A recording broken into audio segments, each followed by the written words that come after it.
Bonjour, dans cette vidéo, nous allons découvrir les principales recommandations techniques pour implanter un distributeur automatique de granulés de bois station bois. En termes de dimension, l'emprise au sol est une emprise de forme carrée de 2,50 m de côté et en hauteur, la machine fait 3,75 m de haut. Elle s'implante sur un sol plan et stabilisé et en termes d'alimentation électrique, vous devez prévoir une ligne 220 volts 16 A. Cette ligne doit être protégée et d'une façon générale, vous devez prévoir une sortie de câble d'au moins 2 mètres. Le câble recommandé, c'est du 3G2.5. En termes de sélection, de la disposition de la machine sur son emplacement et de l'emplacement lui-même, vous devez être vigilant quant au risque de collision avec le haut vent qui va apporter une protection au client utilisateur du distributeur contre la pluie, la neige et le mauvais temps en général.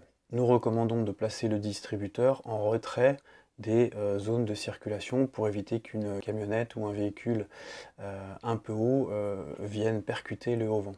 Le cas le plus courant d'implantation, c'est d'utiliser un parking existant. Dans ce cas, on retrouve les dimensions d'emprise au sol de 2,50 m de côté pour le distributeur. Et chose importante, vous devez prévoir une arrivée électrique à l'intérieur du carré formé par l'emprise du distributeur et une sortie de câble de 2 mètres pour qu'on puisse facilement raccorder le distributeur à l'alimentation électrique. Dans des cas très exceptionnels, on peut prévoir, si vous n'avez pas la possibilité de faire une saignée électrique facilement, de prévoir l'alimentation électrique par l'extérieur en prévoyant de passer à travers les trous pour les fourches dans le socle du distributeur. Mais c'est vraiment dans des cas très exceptionnels. D'une façon générale, on préférera faire venir l'alimentation électrique par le sol. Dans certains autres cas, vous aurez peut-être besoin de créer une dalle béton dédiée au distributeur, notamment lorsqu'on veut empiéter par exemple sur des terre-pleins. Vous voyez dans ces exemples que l'alimentation électrique a été effectivement placée au centre de l'emprise du distributeur. Sur ces schémas, vous voyez en gris l'emprise de la dalle béton.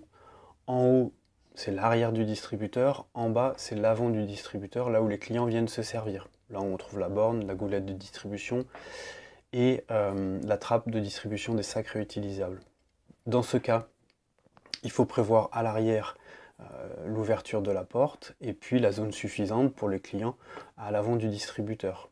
C'est aussi important d'avoir une surface de dalle un petit peu plus importante que l'emprise stricte du distributeur pour que ce soit facile de circuler autour du distributeur et éventuellement de pouvoir nettoyer en cas de besoin. Dans ce cas, nous recommandons une dalle d'environ 2,70 m de large et de 4,30 m de profondeur ou de longueur. Pensez toujours à bien positionner l'arrivée électrique au centre de l'emprise du distributeur en lui-même. Voilà, c'est aussi simple que ça d'implanter un distributeur automatique station bois.